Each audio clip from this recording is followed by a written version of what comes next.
So we're going to have the panel discussion first, then we'll come to the to the slides. Hopefully they will arrive while we're talking. So I think it works that way around. I don't think it's going to affect your enjoyment at all. So we're here to talk about opportunities in the Middle East. As you may be aware, those of you that come to Telemedia a lot or that have been wandering around upstairs, we're putting on an event next May in Dubai focused entirely on the opportunities in the Middle East for our industry. So this sort of serves as a kind of little taster, I guess, for that, exploring some of the things that we hope to look at in much more detail next May. I'm sure everybody will enjoy Dubai. I think so. I think so. It's like a hotter version of Porto Banús. Yes, I think it'll be good. So I'm joined by Islam and Charbel.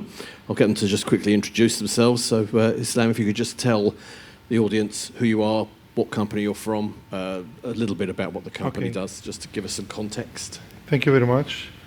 Thank you very much for coming and attending. I'm Islam Al-Kik. I'm CEO of Universe. We are operating in the Middle East, actually in the Levant and in Ramallah and in GCC in Dubai Internet City. And we are going to talk about the opportunities in the Middle East, and we will have some chat about this. Welcome. Thank you. Charbel? Okay. So I'm the Chief Operating Officer of Absolutely Digital. We have been operating on the mobile billing since 1995 as a group. But Absolutely Digital was founded in 2012. It's part of the presentation later I'm going to explain. And we are connected to almost all the operators in the Middle East, and let's see what everybody. Well, let's see. I mean, I suspect there's either going to be a lot of questions, or a lot of people who've got their own views in the audience. I mean, it's a very diverse market. It's a big place. And it's like any of these sort of debates about a particular region, like we say the Middle East, but I guess the Middle East is made up of lots of different markets, so it's quite diverse. What do you see, first of all, Islam, as being the kind of key content and services in those different countries and regions, and how does that differ across the Middle East?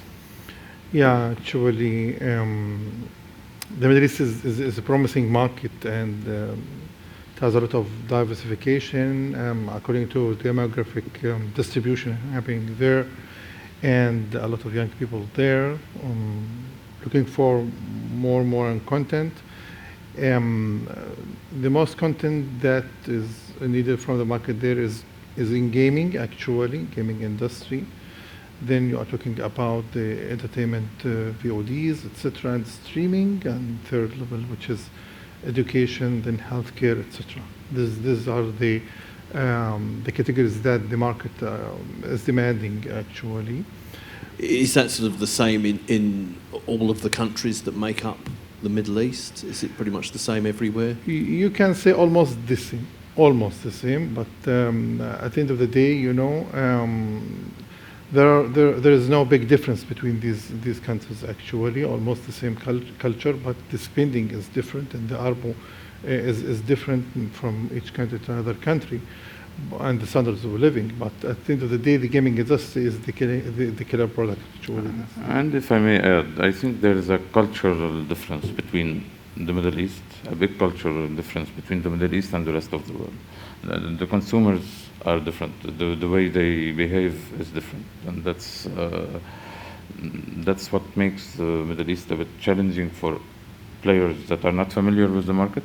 We see a lot of players that try to penetrate the market from Europe, from Africa. They try to come to the Middle East, and they fail because they're not adapting their products to the cultural, to what the Middle East wants. I mean, what are some of those cultural differences? I mean, when you're building, gaming is easy to generalize, but when you're building lifestyle products, you have to adapt to religious and many things in the region. And I mean, these are things that people should really focus on if they want their products to succeed and have retention. Is there a difference as well as to how people pay for their content and services? Yeah, I mean, if you compare it with Africa, Africa has mobile money. In the Middle East, it's not a very general way of payment. In Europe, people are paying more in credit cards. You have mobile operators, but the credit card business is bigger in Europe. In the Middle East, still till this day, mobile billing is the predominant way of payment, even if we're heading towards something different in the future. Okay, and Islam, do you see those cultural differences sort of, you don't sort of work outside of the Middle East, do you? No, actually, it's very hard because, the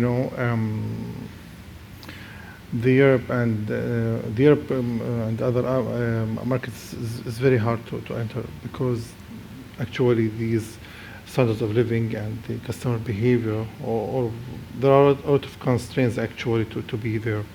In the Middle East, you can work more than freely and you can do things easier. In Palestine, yeah, maybe. You're referring to Palestine. Maybe. it's a wild west market. But actually, even there are a lot of differences, but at the end of the day, the product can drive the people and can drive the users of this product, how to behave. And this is the globalization, actually. If you are talking about, let's say, Fortnite, then who's playing Fortnite in the Middle East, have the same activities and engagement with the same one is playing Fortnite in Europe, the same, So the product is driving the market in a way it's planned to, The only difference is how the spending value and also the payment method. This is the only difference that I found in the bigger products and branded products, to say. Okay, and are there any differences in how you kind of acquire customers or how you market to them? I mean, what's that sort of process like? Because we've heard earlier in the conference yesterday that a lot of games companies in particular struggle to acquire customers, particularly in Western markets, because it's so crowded and very competitive. It's very expensive now to the cost of acquisition. Do you have challenges like that in the Middle East, and how do you overcome them, and what are some of the differences maybe in terms of how services are marketed in the Middle East? ROI is shrinking, we can say. It used to be something, and the market is becoming more and more competitive. You have to be really good in marketing, or you have to use people who know how to market well in the Middle East to be able to get your customers at a reasonable cost that will make you profit in the end.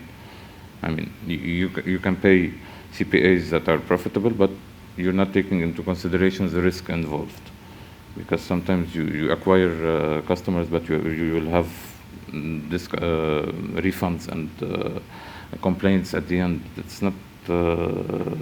It's no longer easy to do. You have to be experienced, or use agencies that are experienced. I mean, that's. Are they sort of local Middle Eastern yes, agencies? They should be. They should, and I mean, we have really good players in the Middle East on that side.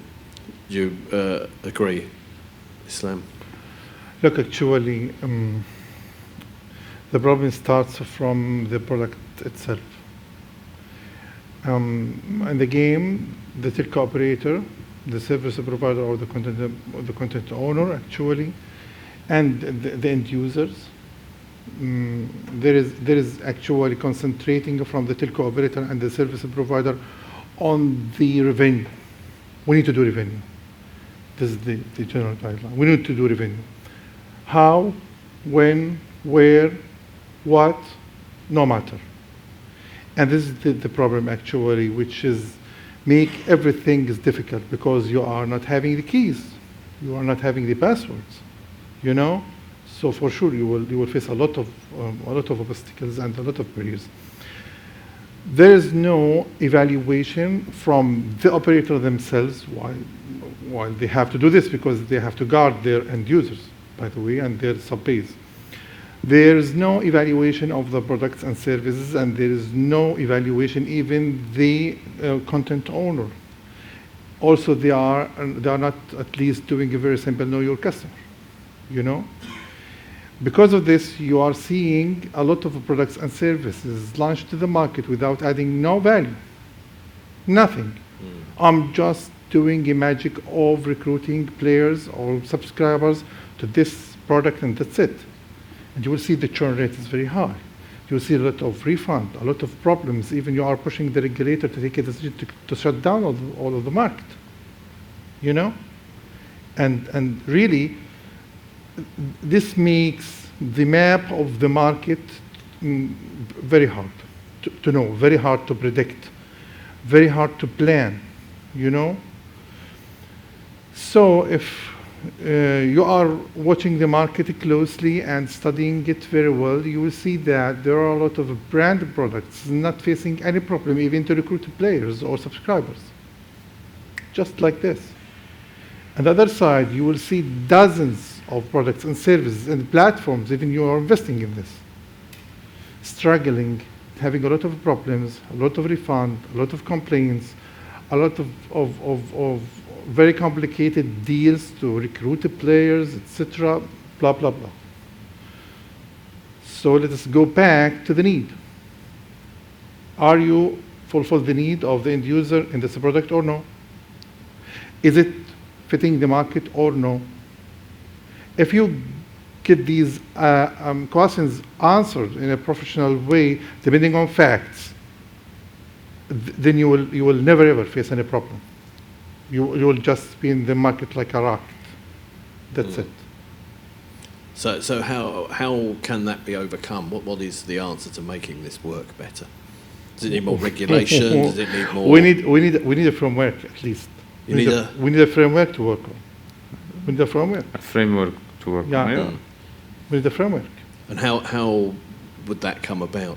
I mean, is there I mean, you're referring to a consensus of some sort between all the operators. Yeah, sure. We're okay. At least this will protect also us as a service provider or aggregators from even the operator, let us say, hidden guidelines or hidden policies or whatever it is. Some operators are getting tough on the content approvals. For example, UAE Etisalat, they're becoming tougher and tougher on content approvals. Some Kuwait operators are really picky. But yes, this should be unified between all the operators, I believe. Yeah. And what's the likelihood of that happening? Not very soon. Not very soon. Because some operators are only focusing on profits until things go wrong, and their compliance team jumps in, their legal team jumps in, and they stop. Yes. And that's the problem. It's a cycle. It goes up and down. Yeah, we've seen that. It's very hard to have this discussion without mentioning the ongoing conflict in part of the Middle East region. I think it's very easy to sort of just think that affects the whole of the Middle East. It does. How so? I mean, what is the impact of that on the wider market? And is it a long-term impact, do you think? I mean, it's we can say, and he can talk more of experience what happened in Palestine. It's the market went from something to it shrank in one day, and that's a risk involved in the Middle East. That's why you always have to maintain a margin of error in your calculations while doing your business. Does that sort of extend beyond that immediate part of the Middle East into sort of places like UAE and other Middle Eastern markets? Does it sort of ripple out into those? It depends. For example, people have left countries that are of high risk and went to countries that are UAE or Kuwait, and this enhanced some markets. So it creates balance on the overall picture, but still it's mentally not stable for the region, this conflict. I mean, it's Islam, what are your thoughts? If we are looking to the conflict, then we are talking about long years of conflict. It's not just a day, you know? No, of course. So we become familiar with this. Destabilization is one of the main features of the Middle East. If you are reviewing the history, you will find this. But let us talk about converting the threats to opportunities. Always in the war, there is companies pop up and do great money, and others maybe vanish, but at the average, there is an opportunity. If we got an example to compare things together, what is not comparable, but let's compare it. If we go back to the destabilization happening between Russia and Ukraine, then there were an opportunity for Ukraine to show us and show off their talented people, how they penetrate the world everywhere and do success stories, and we may have some of them here. So the conflict sometimes opening new opportunities. So if we're talking about a continuous conflict, then it is not something pop-up, it is something of our life. So we'll see the markets somehow is unstable at the beginning, then become stable and things works fine.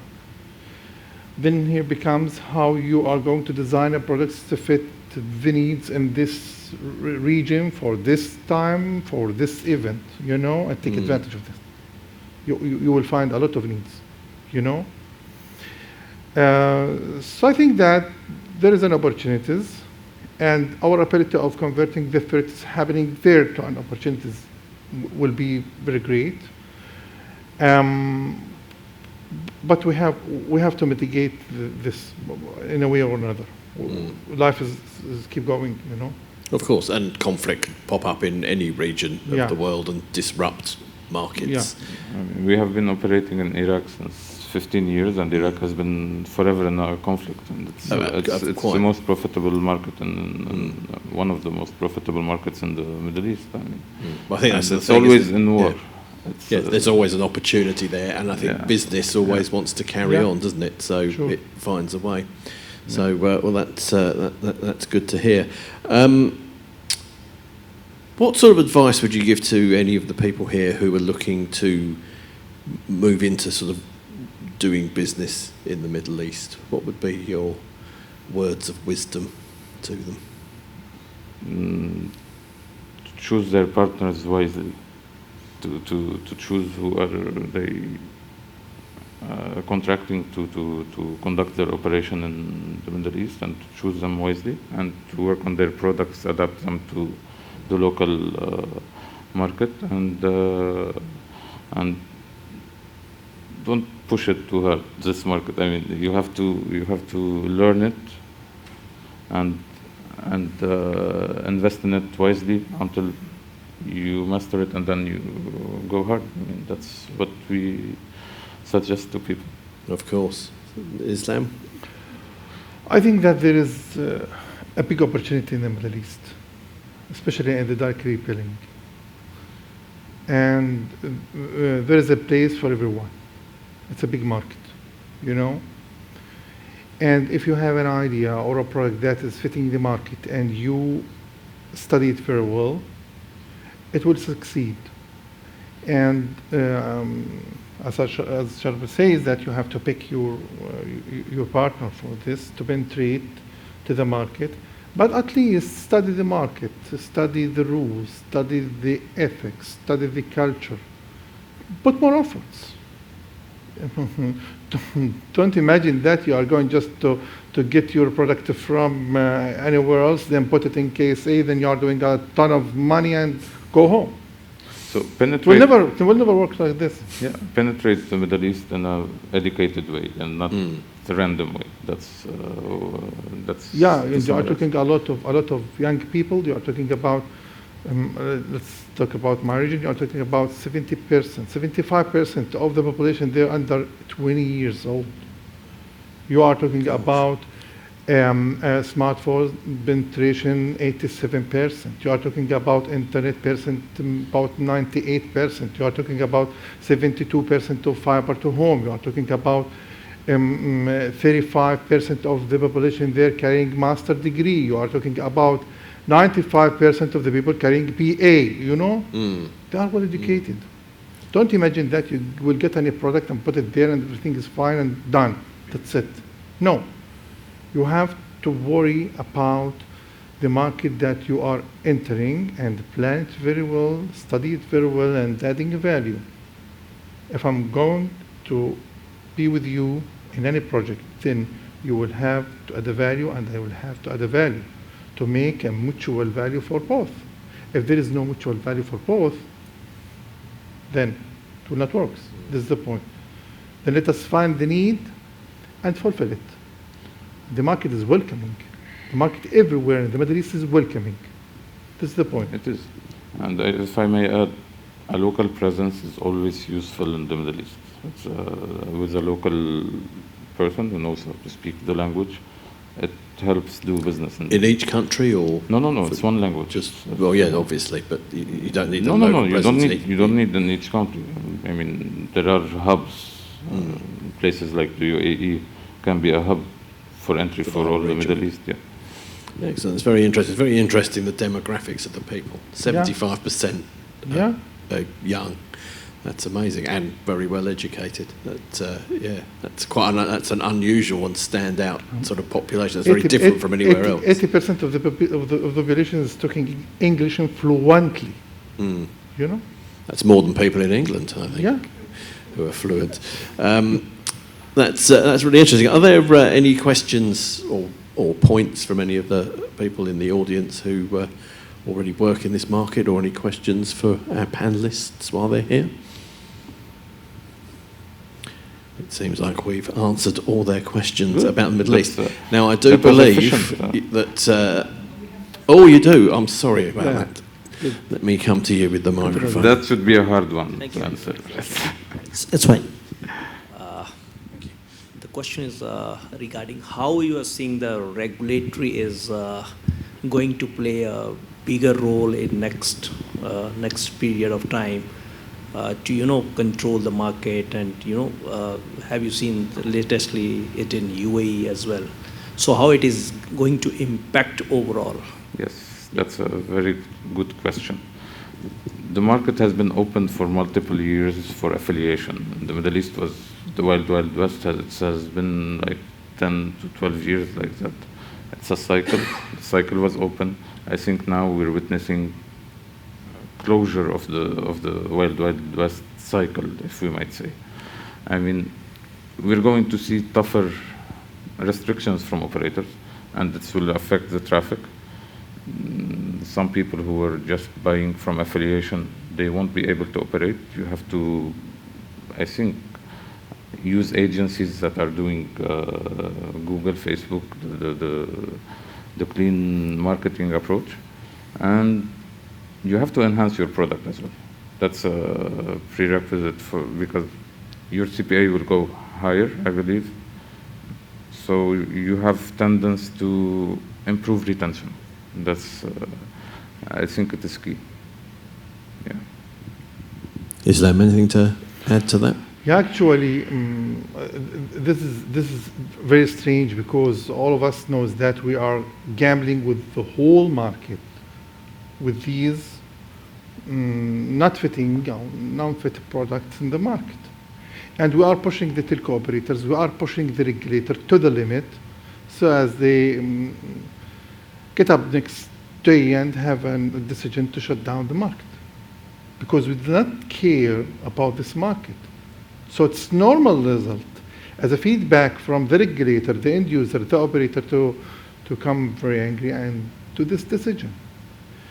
To prevent this happen, we have to take care of this market before reach this point. We have to study it very well, and we have to take care about how to recruit the players, how to recruit the customers, how to recruit the base. If we are caring about this, we will not reach this point because even the regulator is not putting now rules for how to recruit. We push them to put rules, right? We push them to close this market. We push them, we push them, we push them. Then we are playing in the market and gambling with the whole market. If not closure, at least restrictions. Yes. I think we're arriving at a period where operators will put more restrictions on people. They won't close it, that's for sure, because DCB is it's a billions of dollars industry. I mean, the last time I saw it was 26 billion DCB, so they won't close it. But restrictions are coming for sure. It's going to become harder. Because we push them to do this. Yeah, we did. If we take care from the beginning about the market, and we recruit players in a very good way for them, no one, the regulator, even the operator, will think to do any decision or to do any regulation to close the market or even. But also they were happy for many years. I mean, that's they are part of this.